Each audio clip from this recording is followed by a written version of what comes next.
Hello and welcome to Live at Epiphan. It is Thursday at 3 o'clock Eastern, and we are here to talk about something interesting. And I think this is probably a big topic that is on the minds of parents, school age children, and everyone in between, honestly.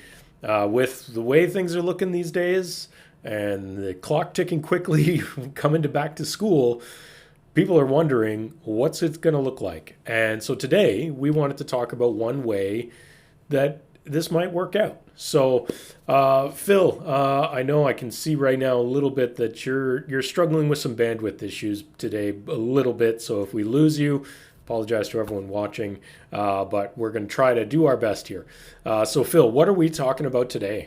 I want to talk about why HyFlex classrooms are a little bit kind of controversial now. Maybe controversial isn't necessarily the right word, but there is a lot of discourse around this topic. So many parents and many students, many parents and many kids are not really a fan of online learning. So they're really trying to send their kids to school as soon as possible.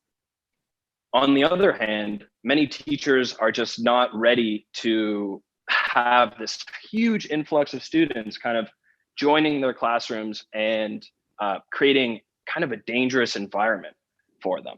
So teachers on one side are really trying to push for online learning, while many parents and students on the other side are really just trying to get back in the school. So we here at Epiphan, we're kind of thinking about a way to try to solve this issue for everyone. And George, I don't know, am I audible at all? Is everything Yeah, we're getting some reports they can hear coming you through better okay? now. So I think hopefully things have stabilized here a little bit. So let's keep rolling with that. I think we've switched our audio source a little bit. So hopefully everyone can hear both of us okay now. We're going to see how this goes. Okay. Just a little background technical switching by our producer. So we'll see what happens.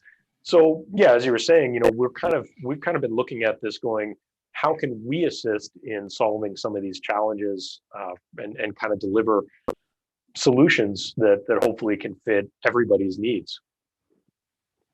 Yeah, definitely. So kind of like one of the main aspects of a HyFlex classroom is that hybrid flexibility that is you can kind of choose day to day or week by week what kind of learning you want to do. So let's just go over the kind of three different kinds of learning you could do in the HyFlex model. So the first one, as I mentioned a little earlier, would be the in-person classroom that we all know, this traditional learning model. The second one would be learning online. So through like a live stream, you'd be able to communicate with the teacher would be able to communicate with the students. And then the very third model would be like a pre-recorded class. So students that cannot make it to class on time, they might have a lot of other commitments. I know a lot of parents still have to work during this pandemic and they have kids that are not being sent to daycare. So someone has to take care of them. Oftentimes it's the older sibling that has to kind of sacrifice their own time to take care of the younger sibling. Or the older sibling could just have a part-time job. You really could, with the hybrid flexible learning model, you could really choose what kind of learning you want to do on a day-to-day and week-by-week basis, which is very, very important in times like these. And obviously, tech setups really do play a very important role in making all of this work. So why don't we go into some things that we usually consider when equipping a classroom for HyFlex. So designing for HyFlex is all about how to use the technology and create like a favorable learning environment for both parties, or I guess all three parties, the people that are online, watching later, and the people that are in the classroom live with the professor. So we want to give kind of like equal opportunities. The people online have to be able to see all the material just as clearly as the people that are sitting in the classroom. They have to be able to communicate just as well as the people sitting in the classroom. And we try to eliminate all kinds of barriers, which kind of are there when you kind of have this HyFlex learning model.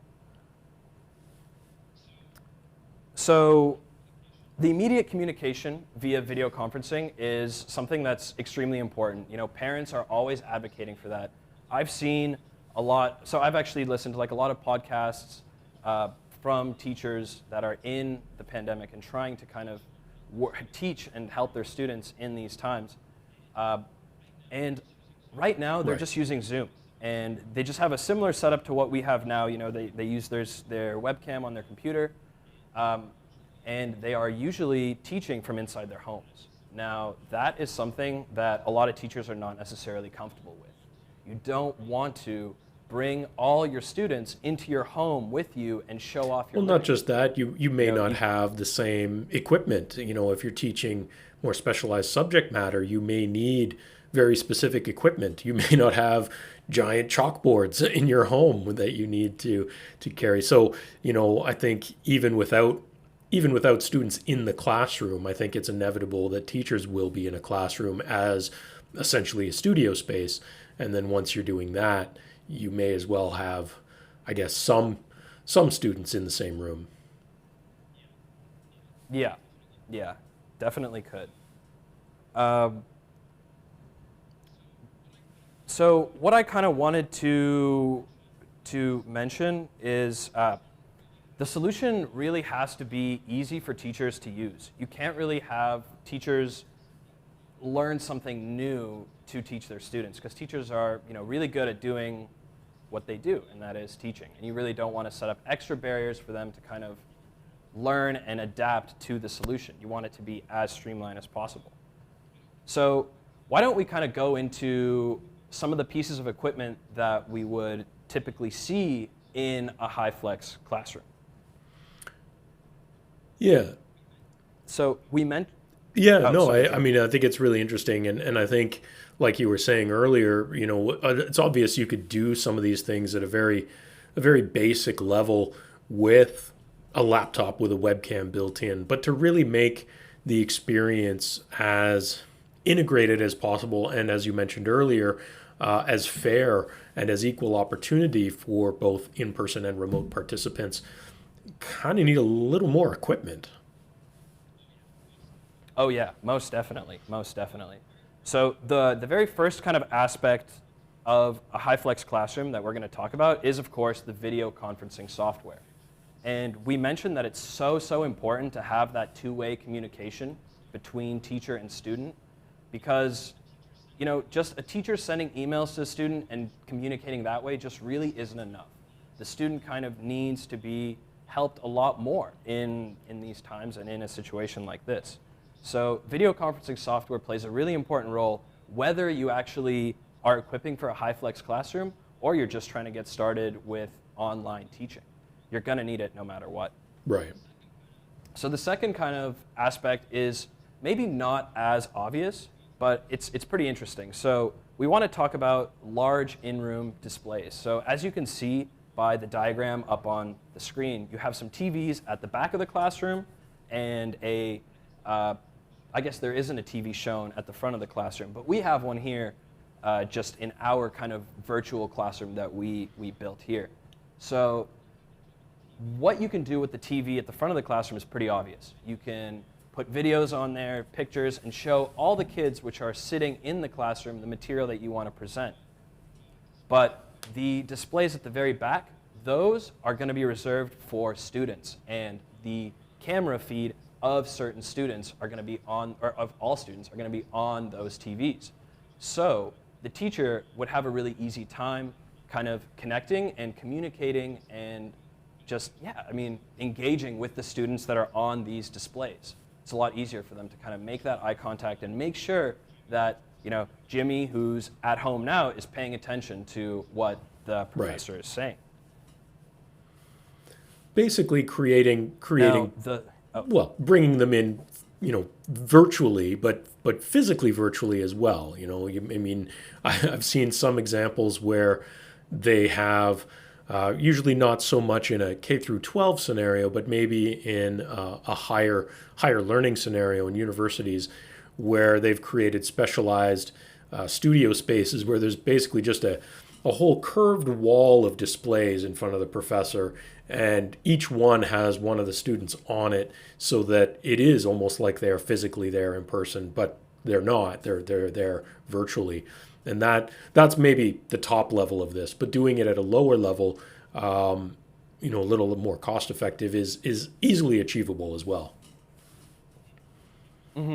Definitely, definitely.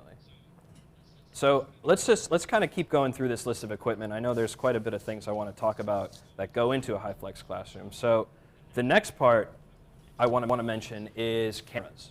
So as you can see in the diagram we have up on the screen, we have two PTZ cameras.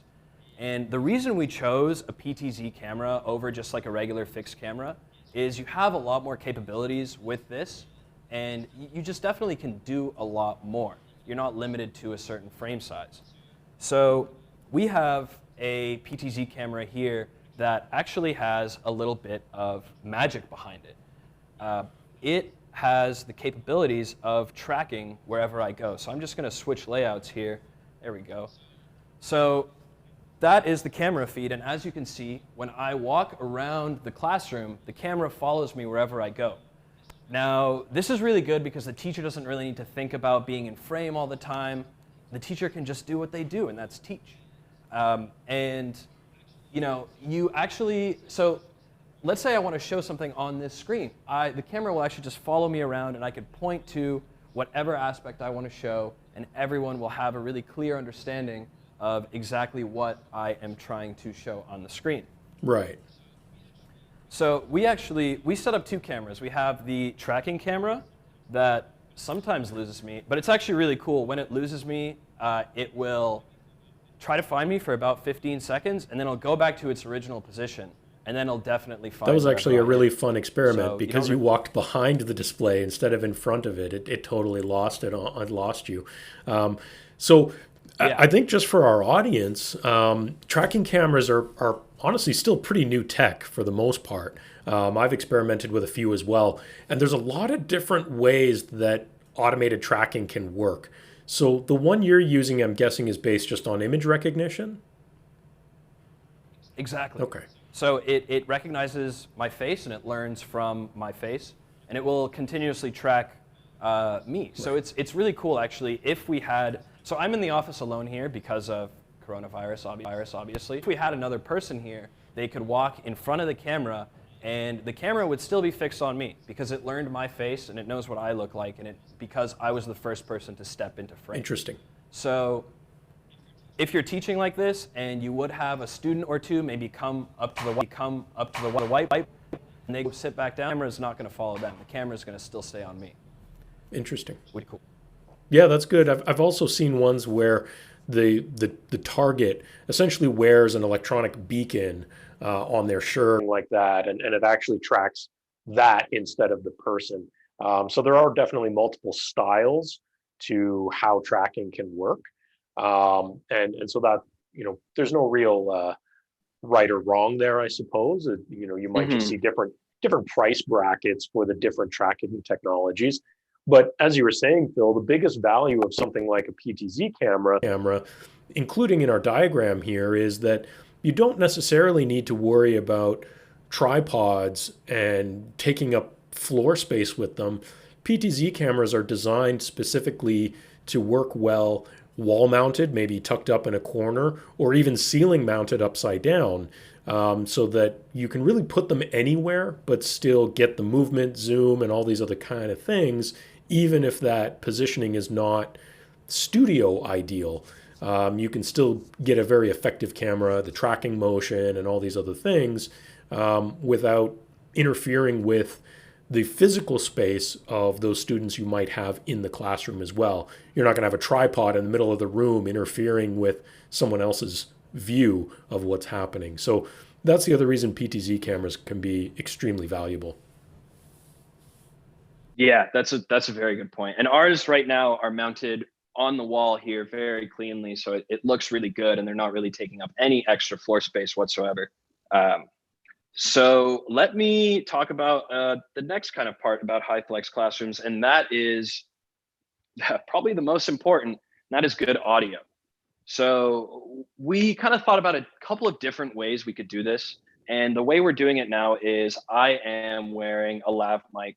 I'm supposed to be the teacher, and I'm wearing a lav mic. So my audio is very clear no matter where I'm looking or which way I'm going. So if I turn my back to the camera and want to write something on the board and continue talking, it would still be, you could still hear it very well.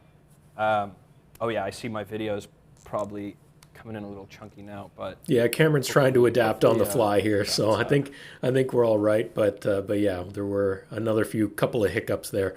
But yeah, you were saying, a wireless lav mic it gives you not only the freedom of movement, but it also frees you from, a fixed microphone position, like maybe a shotgun microphone or something like that, isn't going to pick you up as well if you turn your back or you get at the wrong angle or something like that. So miking a person as an individual, a wireless lav, is usually the strongest way to do it without, but again, making sure that it still is wireless to give that freedom of movement to walk around.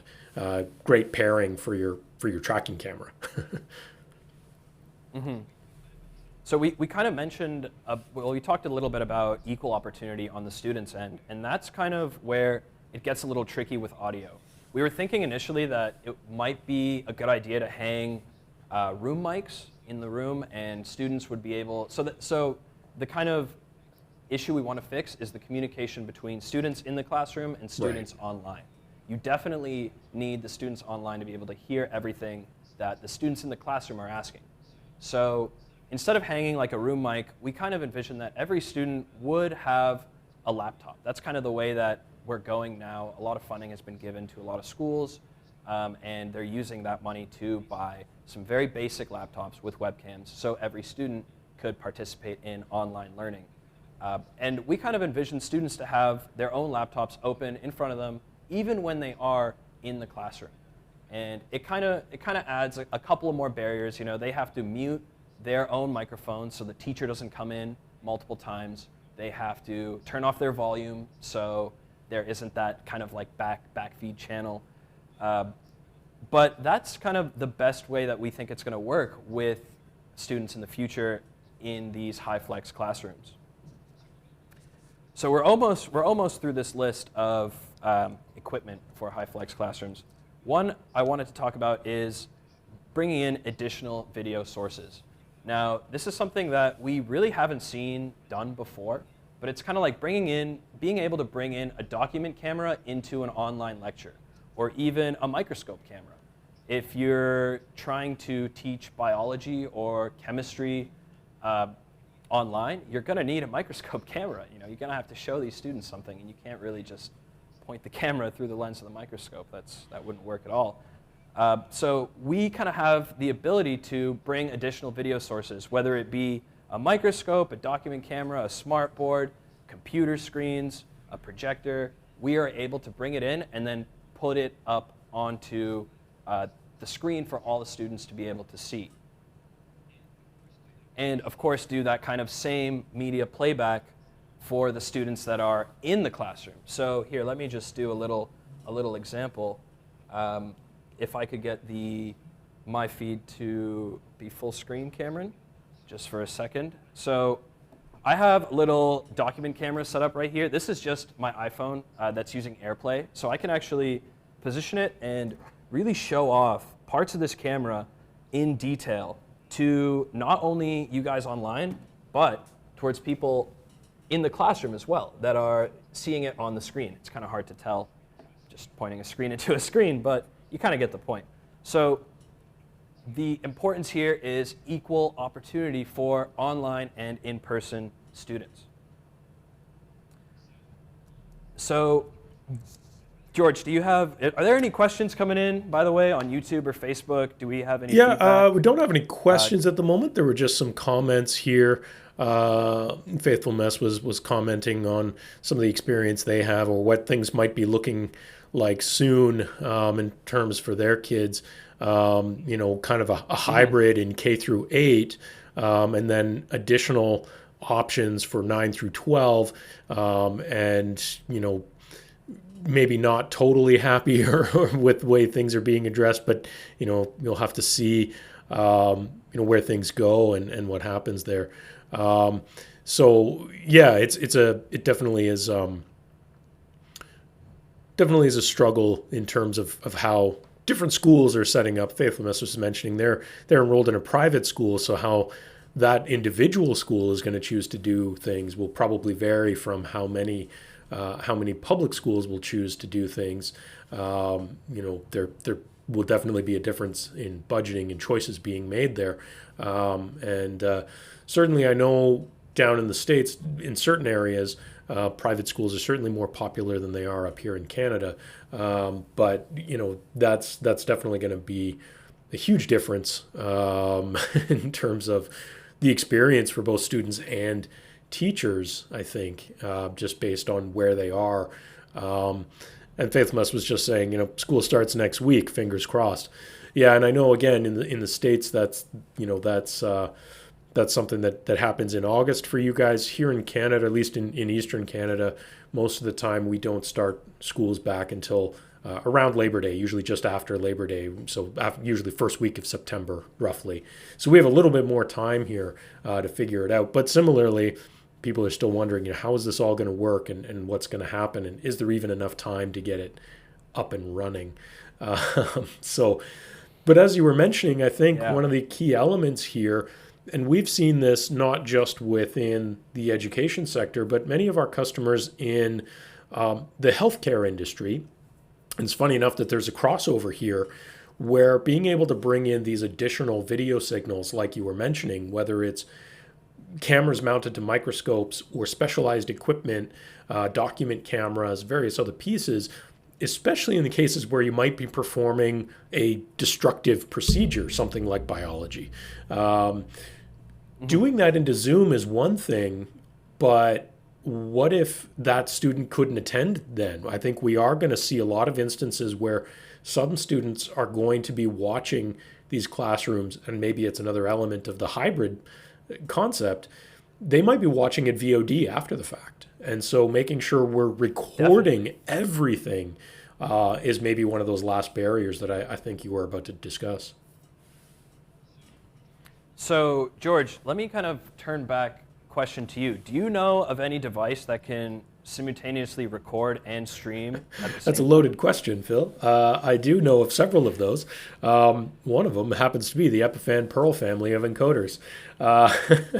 So all jokes and biases aside, that is definitely something that we are seeing a lot of right now, using our Pearl Mini or Pearl 2, depending on the size of the classroom, the type of classroom, and the variety of video signals that people might need to see.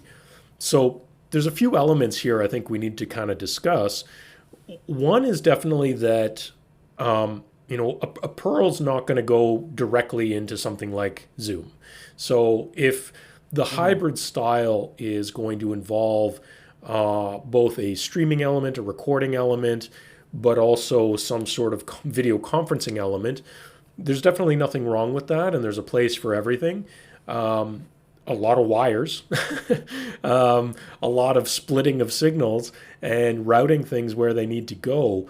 But something like a Pearl, a hardware encoder that has multiple inputs, switching, mixing, all of these capabilities built into it, can kind of function as that video hub in the classroom, and then make sure that we route things where they need to go.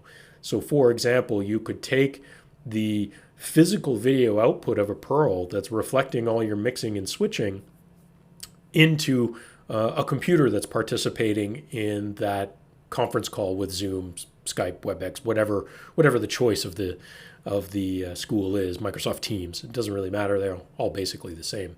But you can have your video production with multiple video feeds kind of pulled all together using something like Pearl, and then get that feed ingested into your conferencing so that those remote students participating live still get to see that. Or maybe there's variations of that. I don't think there's one single hard and fast rule here. I think the general idea, and maybe it's in that whole conceptual name of being flexible, finding ways to really leverage all these different components to level the playing field between in-person and remote. Exactly. And I think it's so important that students are able to really have that choice to choose whether they want to be in class or whether they want to participate live or even VOD. I think that is one of the really greatest parts of HyFlex learning solution. And I really wish that when I was in school, I could have something like that too. That would have been amazing. Well, let's be Not so honest. much I need think, for it as yeah, I think ultimately the choice here is actually not that of the students, but of the parents. So, yeah, there's a yeah, variety of that's issues. I've spoken to parents here in my local community, many of which are extremely concerned about sending their kids back to in-person classes in the short term, and are really looking for more remote options. Where other parents, they, like you mentioned earlier, Phil, they have to be at work, and there is no childcare options for them, and so whether they like it or not, they're probably in a position where they have to send their children into school. So having the options, I think, is going to be extremely important, and making sure that the education institutions have the ability for that flex is really key. And I think everyone is kind of learning this. It's new, and discovering how best to accomplish these things is going to be new. But I think we'll figure it out. There's enough technology out there to do it. Yeah, definitely. No, there really is, and it's just an important time. We have to do it. We have to do it as fast as we can now with the school year starting. Exactly, So exactly. it's an exciting time. So we did have one other thing we wanted to touch on, and I think we had a little video package that Cameron's going to throw up for us here. But it's another conceptual way of doing some things. Maybe tell us a little bit about that. Yeah, sure. So I guess Cameron's gonna throw up the video we made earlier. So this is kind of the Videoric product that I was talking about and that I was kind of like demonstrating. As you can see, there are kids that are in class remotely at the back of the classroom with each of their faces on a nice large display. Teacher is able to easily communicate with them and see them, as well as a handful of students that are in the classroom learning the traditional way. So as you can see, here is one shot of our teacher and the camera following, and then another shot of a camera that's fixed onto the whiteboard. So that's really important. We really need the students that are in person there and the students that are online to be able to see the whiteboard the same way and with the same amount of clarity. So here, our teacher is demonstrating the document cam and the real-time interaction aspect of the Yeah, so this was a little bit of a mock classroom that we put together to demonstrate some of the technology and some of the ways that it's possible to do this. And that was all done with kind of Perl as a cornerstone to that technology, but with a lot of other pieces involved. And I think those extra pieces are the exciting ones, because those you can kind of be flexible in terms of which ones a particular classroom may need versus another. It's kind of modular in that way. Not all classrooms may need things like document cameras. Some might. So exactly. And this really isn't a cookie cutter solution. It really is designed for a particular classroom, and it would be uniquely designed for the classroom that you need. Right. So I think that kind of gives a good summary here. I know this is a challenging topic because unlike so many things that we have talked about on this show, this is one that's very new conceptually. It's being kind of worked out as things change and as things evolve in these pandemic times. But also, it's not necessarily a single one-size-fits-all scenario. There's a lot of variability to it. But I think the main thing is, to really look at the concept name, the HyFlex concept name, the hybrid flexibility. I think that, once you kind of drill down into it, and I hope we've done that enough for everyone today, once you focus on when it kind of distill it down to that concept of hybrid flexibility, it starts to make more sense. And it can be a hybrid of a bunch of stuff. It has to be flexible enough to be inclusive. And at the end of the day, kids can't learn if they don't get information. And if the information is delivered poorly, their attention spans aren't going to hold. And so we need to make sure to make it as engaging as possible. It's funny. It's the same rules as you do, and as we've said many times on this show, for creating live content. It's got to be engaging or your audience tunes out. And I think that's double true when you're talking about children. They already naturally have shorter attention spans, especially for school. So making sure that the content being created is easy to ingest and engaging enough to hold their attention is really critical. And bringing all tools to the table, I think, is going to be important. Right. When I kind of think about a way to keep, like a younger audience engaged, I kind of think about what all kids are watching nowadays, and that is live streamers just gaming. With all those overlays and bits and stuff, I think we could learn a thing or two from the. Well, it is. Yeah, I mean, it sounds silly, but it is exactly that. I mean, if you look at the amount of time that kids are consuming on YouTube or Twitch and the type of content they're consuming, there's got to be something there that's holding their attention for hours at a time. And if we can apply or take anything, some of it's garbage, but some of it's valuable, and take some of that and apply it to what the content we're now having to create in a classroom, I think that's really important. So I think if anyone has any questions about this, feel free to throw it into chat, but that's pretty much what we wanted to cover today. So Phil, thank you so much. I know you're sitting there in that mock classroom with all these cool tools, so that's awesome. But kind of just throwing it out there to our audience, if you guys have questions about this, even after the show today, you have questions about some of the setup that Phil has in his mock classroom space, throw that at us. Send us an email. You can email us just live@epiphan.com, info@epiphan.com. We're happy to help and answer any questions you have about some of the setups that we have experimented with. Obviously, we're not the ones in charge of deploying these technologies into your local schools, but we can certainly try to help explain some of the pieces that we've experimented with and some of the things we've found along the way.